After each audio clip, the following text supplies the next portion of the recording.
सभी प्यारे छात्रों का एक बार फिर से स्वागत है और अध्याय 3 में आगे बढ़ते हुए आज हम करेंगे इसका उदाहरण 6। बहुत ध्यान से समझना है और ध्यान से नोट कर लेना है, ठीक है। कॉपी पेन लेकर बैठ जाओ। सबसे पहले उदाहरण 6 में दिया गया है कि एक दुकान में 2 पेंसिल और 3 रबड़ों का मूल्य 9 रुपये है और 4 पेंसिल और 6 रबड़ों का मूल्य 18 रुपये है। तो प्रत्येक पेंसिल और प्रत्येक रबड़ का मूल्य ज्ञात कीजिए। सवाल बहुत आसान है, बस ध्यान से समझना। सवाल का हिस्सा अगर हमें शुरुआत कहाँ से करनी है ये समझना आए तो देखो बहुत सिंपल है। उस सवाल का आखिरी हिस्सा पढ़ो। इसमें क्या लिखा है? प्रत्येक पेंसिल और प्रत्येक रबड़ का मूल्य ज्ञात करो। मतलब हमें प्रत्येक पेंसिल का मूल्य पता करना है और प्रत्येक रबड़ का मूल्य, लेकिन हमें तो पता ही नहीं है कितना है, तो हम x और y मान लेंगे। तो हम लिखेंगे कि माना प्रत्येक पेंसिल का मूल्य x रुपये और प्रत्येक रबड़ का मूल्य y रुपये होगा। तो यहाँ पे हम लिखेंगे माना प्रत्येक पेंसिल का मूल्य, तो हमने लिखा प्रत्येक पेंसिल का मूल्य और बराबर लगा लेते हैं और यहाँ पे लिखेंगे x रुपये, क्योंकि मूल्य है तो रुपये में आएगा, तो x रुपये हमने इस तरीके से लिखा। इसी के नीचे लिखेंगे कि प्रत्येक रबड़ का मूल्य और बराबर का यहाँ पे निशान लगाएंगे और प्रत्येक रबड़ का जो मूल्य होगा वो हम मान लेंगे 22 और फिर लिखेंगे रुपये। इतना कर लोगे ना? ठीक है, बहुत ही ध्यान से समझते जाना। अब प्रश्नानुसार नीचे लिखेंगे हम प्रश्नानुसार। अब सवाल पढ़िए जरा, क्या लिखा गया है सवाल में। बहुत ही ध्यान से सवाल पढ़ना और एक एक चीज़ बहुत अच्छे से करेंगे। देखो इसमें क्या लिखा है, 2 पेंसिल और 3 रबड़ का मूल्य 9 रुपये है, यही लिखा है ना पहली शर्त में। तो फर्स्ट शर्त और दूसरी शर्त है 4 पेंसिल और 6 रबड़ों का मूल्य 18 रुपये है। तो यहाँ से लेके यहाँ तक ये हमारी पहली शर्त है और यहाँ से लेके यहाँ तक ये हमारी दूसरी शर्त है। तो हम यहाँ पे लिखेंगे फर्स्ट शर्त से, तो पहली शर्त, ठीक है। पहली शर्त क्या कह रही है उसको ज़रा गौर करो। 2 पेंसिल, तो हमने लिखा 2 पेंसिल प्लस और लिखा है 3 रबड़, तो हमने यहाँ पे लिखा प्लस 3 रबड़। तो 2 पेंसिल और 3 रबड़ दोनों का कुल मूल्य कितना है? 9 रुपये, यानी दोनों को मिला के कितना हो रहा है? तो बराबर में लिखेंगे 9 रुपये। तो ये पहली शर्त में सवाल में दिया गया है, ठीक है। इतना कर लोगे, 2 पेंसिल और 3 रबड़ मिला दे जाएं तो टोटल पैसे बनते हैं 9 रुपये। अब देखो एक प्रत्येक का मतलब होता है एक, ठीक है। तो एक पेंसिल का मूल्य कितना है? x। तो 2 पेंसिल का कितना हो जाएगा? 2x, ठीक है। जब एक पेंसिल का x है तो 2 पेंसिल का कितना हो जाएगा? 2x, प्लस है तो प्लस। एक रबड़ का मूल्य है 22 रुपये, तो 3 रबड़ का कितना हो जाएगा? 3y और बराबर कितना लिखा है? 9, तो बराबर लिख दिया 9 और ये आपका बन जाएगा समीकरण 1। क्लियर, समझ में आ रहा है ना? अब सेकंड शर्त लिखोगे तो आप लिखोगे सेकंड शर्त से। अब दूसरी शर्त क्या कह रही है वो भी समझो। दूसरी शर्त कह रही है कि 4 पेंसिल, तो हमने लिखा 4 पेंसिल, फिर लिखा है 6 रबड़, तो हमने लिख लिया कि 4 पेंसिल प्लस 6 रबड़ दोनों को मिला के कुल 18 रुपये लग रहे हैं। तो बराबर में हमने लिखा, बराबर में लग रहे हैं 18 रुपये, तो ये हमने लिख लिया। अब देखिए एक पेंसिल का मूल्य कितना है? x रुपये, तो 4 पेंसिल का कितना हो जाएगा? 4x, प्लस लगा है तो प्लस लगा दो। एक रबड़ का मूल्य कितना है? 22 रुपये, तो 6 रबड़ का मूल्य कितना हो जाएगा? 6y और बराबर कितना है? तो बराबर है 18। इसको बना दिया हमने समीकरण 2, ठीक है।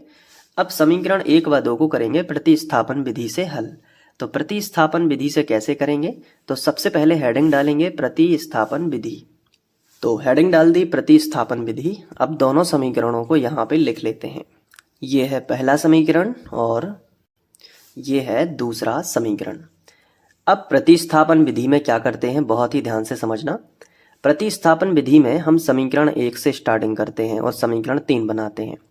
तो हम लिखेंगे समीकरण 1 से, ठीक है। तो हमने समीकरण 1 पूरा उठा के लिख लिया, 2x धन 3y बराबर 9। अब यहाँ से हम क्या करेंगे कि x का मान निकालेंगे, तो y वाला जो पद है ना उसका पक्षांतर करेंगे। तो यहाँ से लिखना स्टार्ट किया 2x लेकिन ये जो बाई वाला पद है इसको नहीं लिखा और बराबर 9 लिख लिया। अब बाई वाला पद हम जो प्लस का 3 बाई था इस तरफ आ गया तो माइनस का 3 बाई हो गया।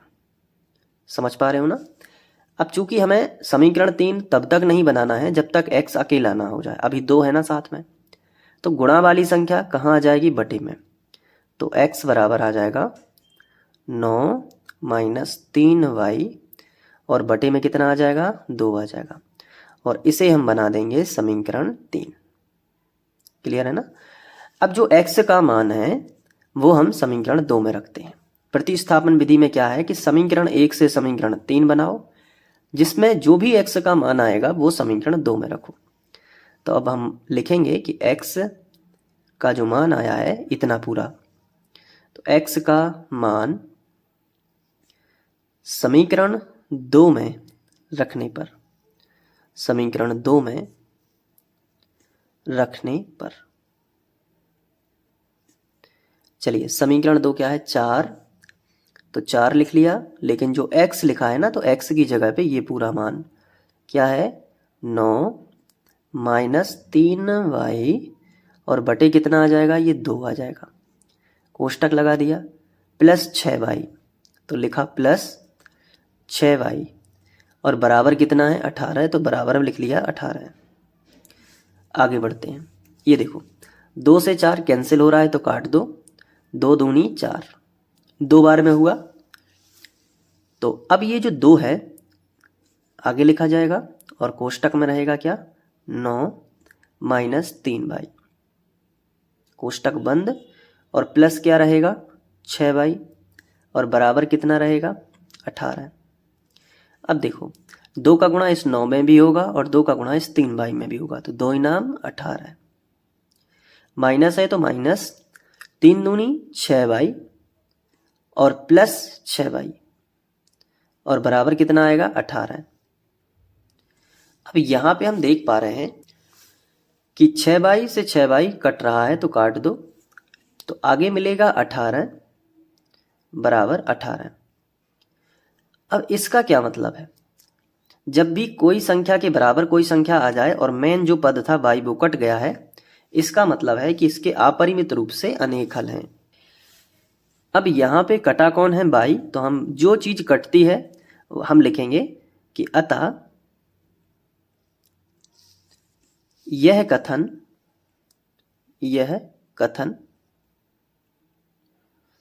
y के सभी मानों के लिए, y के सभी मानों के लिए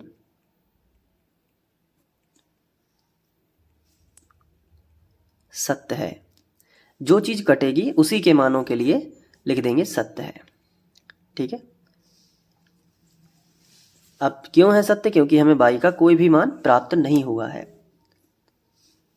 तो हम लिखेंगे चूंकि हमें y का कोई भी मान प्राप्त नहीं हुआ है,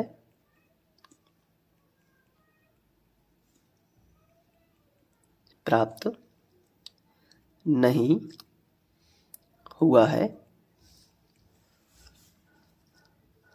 तो जब y का कोई मान प्राप्त नहीं हुआ है तो लिखेंगे अतः हमें x का भी कोई मान प्राप्त नहीं होगा, x का भी कोई मान प्राप्त नहीं होगा, प्राप्त नहीं होगा। और जब x का भी कोई मान प्राप्त नहीं होगा तो दिए गए समीकरणों के अपरिमित रूप से अनेक हल होंगे। तो लिखेंगे इसलिए दिए गए समीकरणों के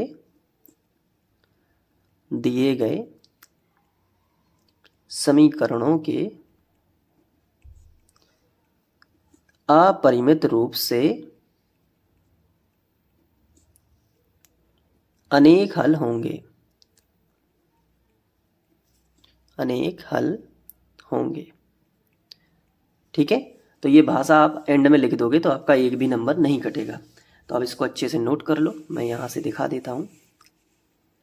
ये देखो, इसके बाद यहाँ पे फिर यहाँ पे, फिर यहाँ। अब इसके बाद हम करेंगे उदाहरण 7 नेक्स्ट वीडियो लेक्चर में। प्लेलिस्ट आपको यहाँ पे दिखेगी, तो आप जाके क्रम अनुसार अध्ययन कर सकते हैं। Thank you.